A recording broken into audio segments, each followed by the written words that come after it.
Hello and good afternoon everyone. As we discussed ankylosing spondylitis in the previous classes, what are the symptoms and the diagnosis and the clinical features? Today we'll discuss about the differential diagnosis and the treatment of ankylosing spondylitis.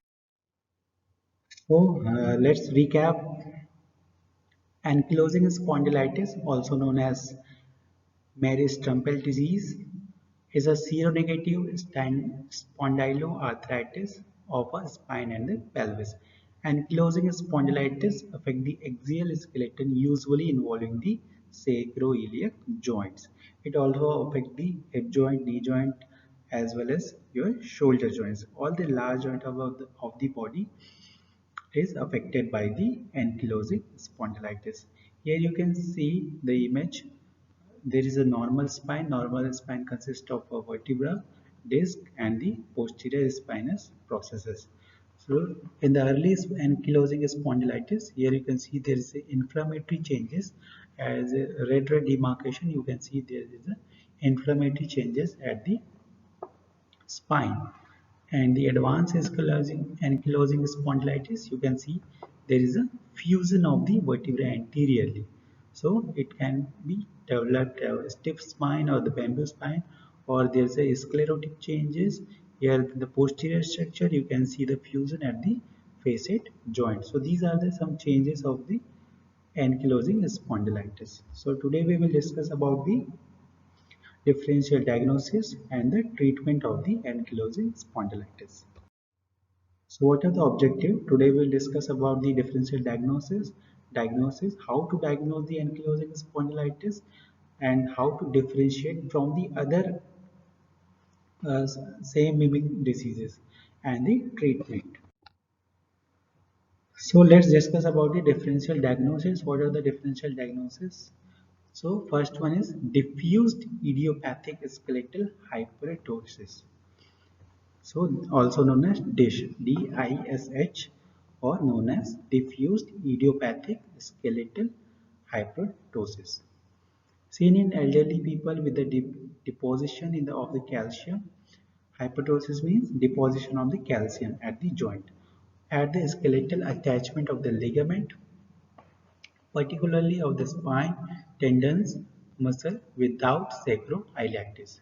So DISH means deposition of the calcium at the site of enthesis. Enthesis means where your ligaments, tendons and muscle originates. That's the point of the attachment of the ligaments or the tendons.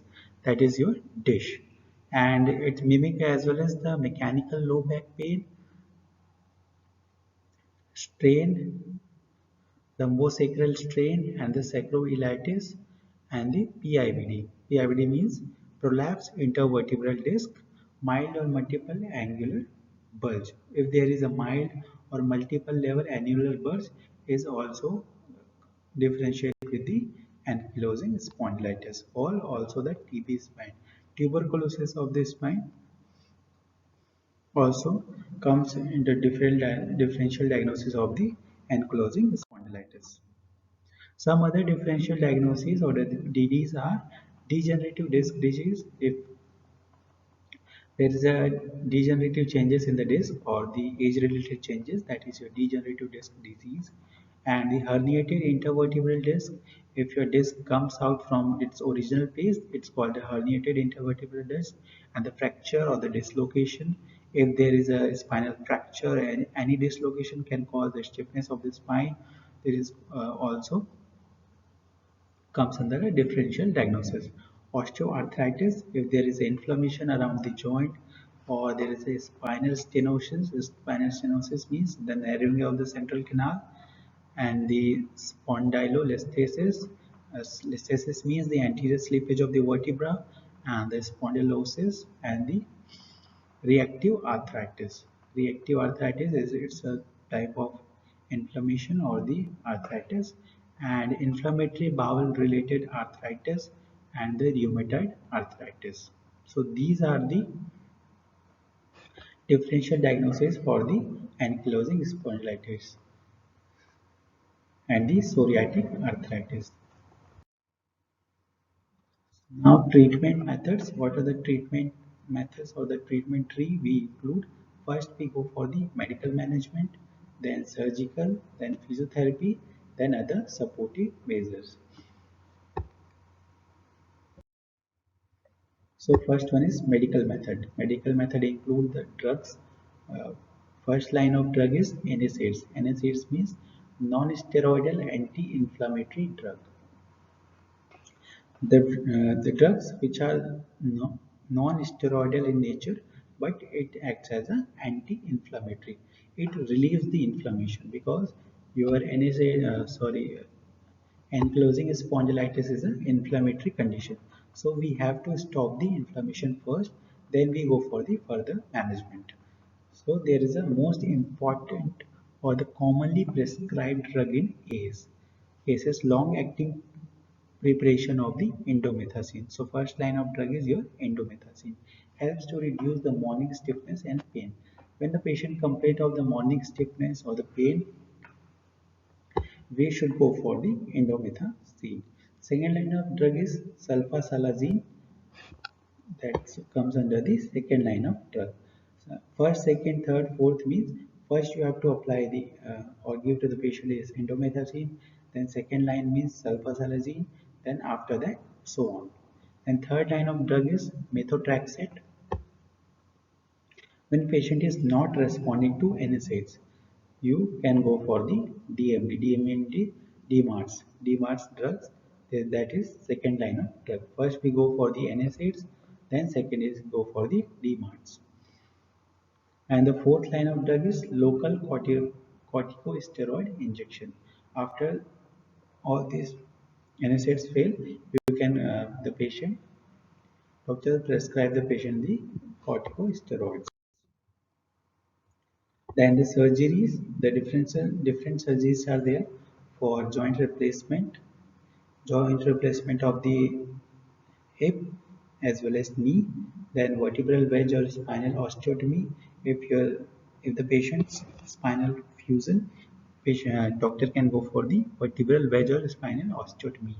And the spinal decompression surgeries. Some spinal decompression surgery may be performed. Then correction without operation. If there is no requirement or go for the correction without operation. Elderly or those who are not fit for the major surgeries can be treated with use of external fixator, that is skeletal fixation. For example, a hollow pelvic traction assembly with incorporate with a turnbuckle screw. So you can use a device or the patient can use this device, that is hollow pelvic traction device, or for the low grade correction force application or the prolonged duration. Bracing, when bracing will be used, bracing is equal to immobility. Bracing will produce the immobility, that is greater stiffness but in the normal alignment. So that's why bracing will be used. So this is the picture of the hollow pelvic traction device. Here you can see the cervical applied to the cervical spine as well as the thoracic spine. So patient is able to upright its posture. So that's why we are going to use the hollow pelvic traction device for the patients. Some different types of braces are also there. There is a first one is heat and ice therapy low back muscles wrap and the posture corrector upper and the shoulder support.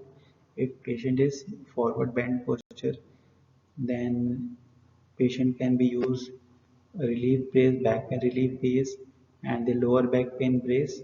These are the braces used for the cervical, thoracic, as well as the lumbar spine. Now, last treatment is your physiotherapy treatment. A vital role in the symptomatic treatment, as there is no specific line of treatment available which can be modified the disease course or the progression. So we can go for the physiotherapy as well as. So treatment aim, what are the aim for the physiotherapy treatment? First we go for the control of joint pain, then maintenance of joint mobility. First we have to control the pain of the patient, then maintenance of the joint mobility, then the prevention prevention of joint deformity and the secondary complication. First, we go for the pain management. Second is joint mobility because joint gets stiffer by day. So we have to maintain the mobility of joint as well as because after that patient is not able to do any activity or any active ADL activity like pumping, brushing or drinking water like that. Then the prevention of joint deformity as a secondary complication. Joint deformity means if patient goes into the hip flexion deformity or knee flexion deformity. So we have to prevent these deformity also because after that patient is not able to walk, not able to sit. That's why we have to prevent the deformity as well as the above all will be achieved only with the help of the well planned exercise. So what you have to do is first you have to well plan your exercise prescription. If you randomly select any of these exercise, patient is not able to perform or not able to understand. So according to the patient, you have to plan the exercise with the patient. Program under the supervision of the physiotherapist, which has to be followed by the patient for rest of his life once the diagnosis is confirmed. If the encouraging diagnosis is confirmed, patient have to perform these exercise for his rest of life. Thus, the disability acceptance and the patient education is important. So you have to educate the patient or counsel the patient before applying or before prescribing any of the treatment. So what are the education of the patient? First you have to tell about his disease. Okay, what are the symptoms, what will be affect after the time, or what will be the progression of the disease. You have to tell about the disease, about the symptoms, what are the symptoms you are going to face and how it progress, and about the management, medical management or surgery or any exercise. You have to tell the patient all these management about the importance of exercise in ankylosing spondylitis. So before going to the treatment, please discuss all the things with the patient. Then control of the pain. Superficial heating modalities, moist to hot pack. Superficial heating modalities, that is your moist hot pack. Moist hot pack is very beneficial because there is a stiff joint, so you can apply the moist hot packs during the morning or the evening sessions. And the chronic stage deep heating modalities like SWD or the MWD. HWD is shortwave diathermy and the microwave diathermy. Other modalities like TENS, IFT and the traction can be used for the pain control. So these are the devices for the pain control. So you can go for the superficial heating modalities, then deep heating modalities, then the other modalities that improve the blood circulation as well as the neuromuscular facilitation. And the mobility, how we can mobilize the joint or mobile the patient. To prevent the bony joint ankylosis, fibrous tissue which will be formed during the disease process are subjected to the controlled stress with the help of exercise program in order to gain mobility. And mobility exercises such as active as well as passive exercises. We can go for the active as well as patient. If patient is not able to perform the active exercise, then go for the passive. Patient is able to do active, then go for the active exercises. Then spinal extension exercises, all the exercises which include the extension of the spine, that is your spinal extension exercises. Then spinal mobility exercises, spinal mobilization and the self-stretching techniques. So these are the techniques you can teach the patient, or you have to discuss the patient, or tell the patient to do in front of you, because if patient is do at the home, he is not able to do properly or some difficulties he face. So tell the patient to perform in front of you. These are the stretching techniques. Then treatment option according to the joint mobility scale. Joint mobility scale, these are the scale. 0 means normal, minus 1 to 3, that is abnormal. So first one is 0. 0 means no dysfunction, there is a no treatment. अगर आपको कोई dysfunction नहीं है तो treatment की जरूरत नहीं है. So there is a no dysfunction, no treatment. If -1 means slightly hypomobile, so you required a mobilization. -2 extremely hypomobile, that is that required mobilization. Joint ankylosed. Ankylosed means joint is fused. Do not attempt to mobilize. Then +1 slight hypermobile. Exercise splinting and the taping. +2 extremely hypermobile splinting, and the +3 that is unstable joint, surgery and the bracing is required. So these are the treatment options according to the joint mobility scale. And patient may go for the hydrotherapy. Hydrotherapy improves the strength, endurance, mobility, relaxation, fitness, recreational activity, pain relief in the warm water, and the group therapy. So these are the exercise patient can do in the hydrotherapy. Strength by the some strengthening devices, mobility, and the relaxation can be occur at the hydrotherapy. So patient therapist must advise the patient to go for the hydrotherapy. Then postural feedback, kinesthetic awareness, then correction of the faulty posture. Tell the patient to sit upright posture, don't do forward posture, or don't walk in a forward stoop posture. So all these posture correction you have to tell the patient, and you go for the gait training as well as to maintain the optimal alignment of the various body segments during the sitting, standing, walking, and the lying. Sleep in a firm mattress with a single pillow. Regular prone lying and the self-stretching can be taught to the patient. Then other aspects of the treatment. What are the other aspects of the treatment? There is a deep breathing exercise for the chest mobility, encourage walking and the other aerobic activities, maintain general body endurance, maintain the soft tissue stretchability, maintain a good body alignment, improve the functional capacity, yoga and the meditation. All these techniques you can teach the patient. Ankylosing spondylitis. If you have any doubt, please ask me. Thank you so much. Thank you so much.